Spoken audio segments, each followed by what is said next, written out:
رات کا پہر تھا۔ بغداد کی گلیاں سنسان تھی۔ ایک عجیب سی خاموشی ہر طرف چھائی ہوئی تھی، لیکن اس سکون کے پیچھے ایک اضطراب چھپا تھا۔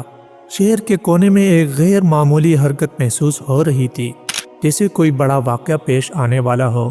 ایک قریبی بازار میں ایک شخص نے دوسرے سے سرگوشی میں کہا، کیا تمہیں خبر ہے؟ کون سی خبر؟ دوسرے شخص نے دھڑکتے دل سے پوچھا۔ وہ عظیم ہستی جسے دنیا امام احمد بن حنبل کے نام سے جانتی ہے، آج ہمارے درمیان میں نہیں رہے۔ یہ سننا تھا کہ جیسے زمین تھم گئی ہو۔ دوسرے شخص نے حیرت اور دکھ سے کہا، یہ کیسا سانحہ ہے؟ پورے بغداد کا دل جیسے ٹوٹ ہی گیا ہو۔ یہ خبر آندھی کی طرح پورے شہر میں پھیل گئی۔ ہر گلی، ہر محلے، ہر بازار سے لوگ ایک دوسرے سے یہی سوال کر رہے تھے، کیا یہ سچ ہے امام احمد کا انتقال ہو گیا؟ گلیوں میں قدموں کی آہٹیں تیز ہو گئیں۔ لوگ اپنے کام چھوڑ کر مسجد کی طرف دوڑنے لگے۔ دور کہیں مسجد کے میناروں سے مؤذن کی آواز سنائی دی، لیکن اس دن یہ اذان نہیں تھی، بلکہ لوگوں کو بلانے کی پکار تھی۔ آؤ دیکھو، وہ چراغ بجھ گیا جس کی روشنی نے اندھیروں کو شکست دی تھی۔ ابھی فجر کی اذان کا وقت تھا، لیکن بغداد کی گلیوں میں دن کا منظر تھا۔ لاکھوں لوگ اپنے گھروں سے نکل آئے تھے۔ ہر ایک کی زبان پر ایک ہی سوال تھا، کیا یہ تاریخ کا سب سے بڑا جنازہ ہونے جا رہا ہے؟ یہ سوال نہیں تھا، بلکہ ایک حقیقت تھی جو تاریخ میں ہمیشہ کے لیے محفوظ ہونے والی تھی۔ لیکن کیا یہ جنازہ صرف ایک بڑے عالم کا تھا، یا یہ حق اور باطل کی جنگ کا ایک آخری سبق؟ اس کا جواب لوگوں کو اس وقت ملا جب بغداد کی زمین انسانوں کے سمندر سے بھر گئی۔ یہ کہانی صرف ایک جنازے کی نہیں، بلکہ اس جدوجہد کی ہے جو ایک انسان نے حق کے لیے کی، اور اس قربانی کی ہے جس نے اسے دنیا کے دلوں میں ہمیشہ کے لیے زندہ کر دیا۔ معزز ناظرین، امام احمد بن حنبل کا شمار اسلام کے عظیم ترین علماء اور محدثین میں ہوتا ہے۔ ان کی زندگی علم، صبر، استقامت اور دین کی خدمت سے عبارت تھی۔ وہ ایک ایسے دور میں جینے والے انسان تھے جب دین پر آزمائشوں کا سامنا تھا۔ خلق قرآن کے مسئلے پر انہیں قید و بند کی صعوبتیں برداشت کرنا پڑی، لیکن وہ اپنے موقف پر ہمیشہ ڈٹے رہے۔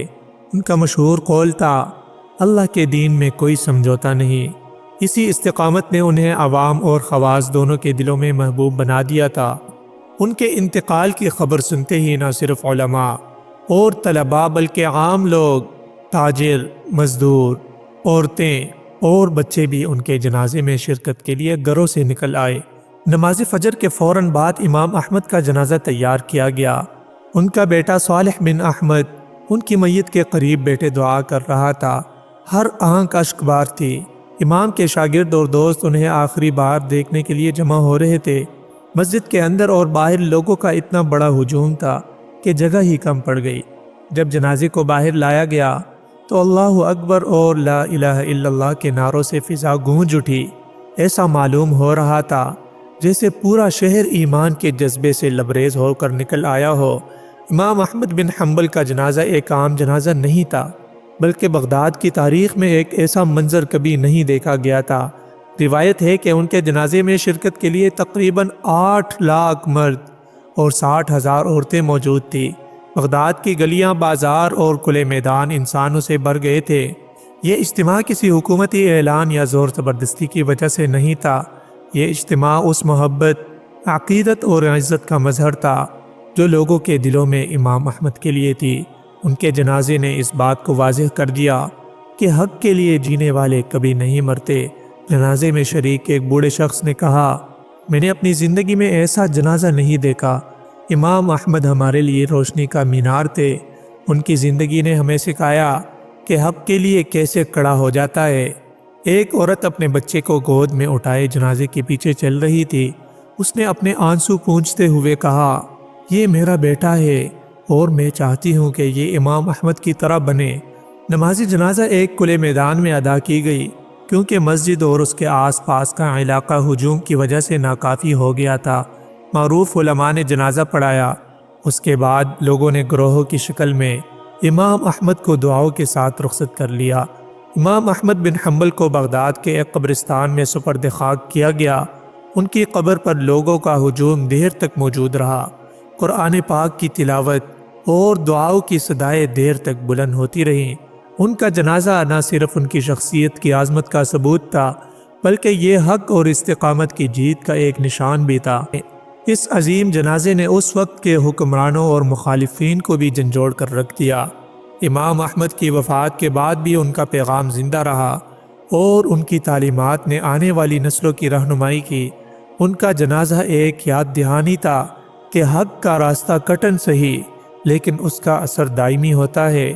امام احمد بن حنبل کے جنازے کا منظر بغداد کی تاریخ میں ہمیشہ یاد رکھا جائے گا، مگر اس جنازے کے اثرات صرف اسی دن تک محدود نہیں رہے۔ یہ ایک ایسی تحریک کی بنیاد بنا جس نے امت مسلمہ میں حق پرستی، استقامت اور دین کی خدمت کے جذبات کو نئی زندگی دی۔ جیسے ہی جنازے کا ہجوم قبرستان سے واپس لوٹا، بغداد کے گلی کوچوں میں ایک عجیب سے گہما گہمی تھی۔ ہر چہرہ جذبات سے لبریز تھا۔ لوگ امام احمد کی زندگی کے واقعات کا تذکرہ کر رہے تھے، کہیں ان کے علم و فضل کی باتیں ہو رہی تھی تو کہیں پر ان کی آزمائشوں کا ذکر۔ ایک بزرگ اپنے شاگرد کو بتا رہے تھے، جب خلق قرآن کا فتنہ اٹھا تو صرف امام احمد نے تنہا اس کا مقابلہ کیا۔ انہیں کوڑوں سے مارا گیا، قید میں رکھا گیا، لیکن ان کے ایمان میں ذرا برابر بھی لغزش نہ آئی۔ یہی ان کی عظمت کا راز ہے۔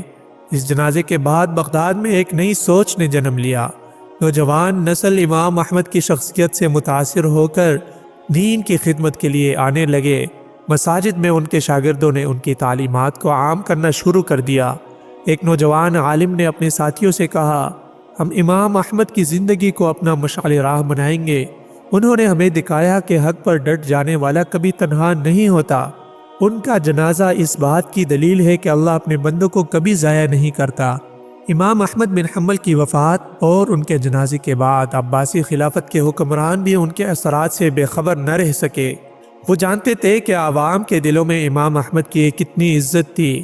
خلیفہ متوکل جو بعد میں امام احمد کا بہت بڑا مداح ہوا، ان کے اہل خانہ کی مالی معاونت شروع کر دی اور ان کے شاگردوں کو ہر ممکن سہولت فراہم کی۔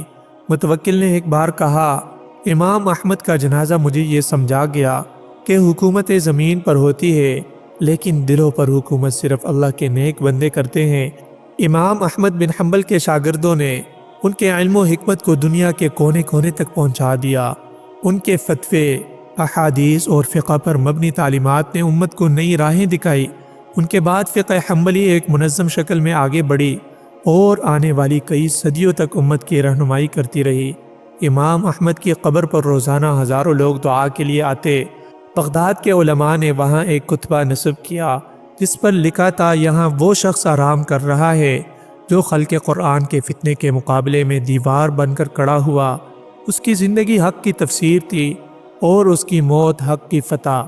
کہتے ہیں کہ ایک بوڑھی عورت جو امام احمد کے جنازے میں شریک تھی، اس نے اپنی بیٹی سے کہا، میں نے رات خواب میں دیکھا کہ فرشتے امام احمد کا جنازہ آسمان تک لے جا رہے ہیں۔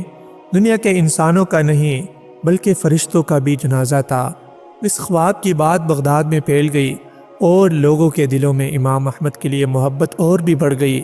کہا جاتا ہے کہ امام احمد کے جنازے کے دن بغداد میں ایک غیر مسلم بھی موجود تھا جو لوگوں کے ہجوم کو حیرت سے دیکھ رہا تھا۔ اس نے ایک مسلمان سے پوچھا، یہ کس کا جنازہ ہے؟ مسلمان نے جواب دیا، یہ امام احمد بن حنبل کا جنازہ ہے جو ہمارے دین کے سب سے بڑے عالم اور سچے انسان تھے۔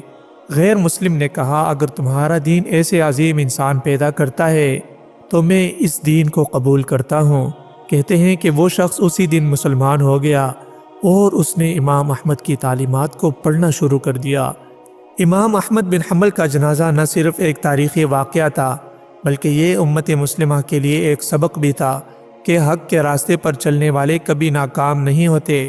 آج بھی ان کا ذکر اہل ایمان کے دلوں کو گرماتا ہے اور ہمیں یہ یاد دلاتا ہے کہ استقامت اور اخلاص ہی انسان کو ہمیشہ کے لیے امر کر دیتے ہیں۔ یہ کہانی اس بات کی گواہ ہے کہ امام احمد بن حنبل جیسے لوگ نہ صرف اپنے وقت کے لیے بلکہ آنے والی نسلوں کے لیے بھی مشعل راہ ہوتے ہیں۔ امید ہے دوستو ویڈیو آپ کو ضرور پسند آئی ہوگی اور ضرور اس ویڈیو سے سبق حاصل کر لیا ہوگا۔ مزید اس طرح کی دلچسپ ویڈیوز دیکھنے کے لیے چینل کو سبسکرائب کیجیے اور بیل آئیکن کو بھی ساتھ پریس کیجیے تاکہ نئی آنے والی ہر ویڈیو آپ کو بر وقت ملتی رہے۔ والسلام۔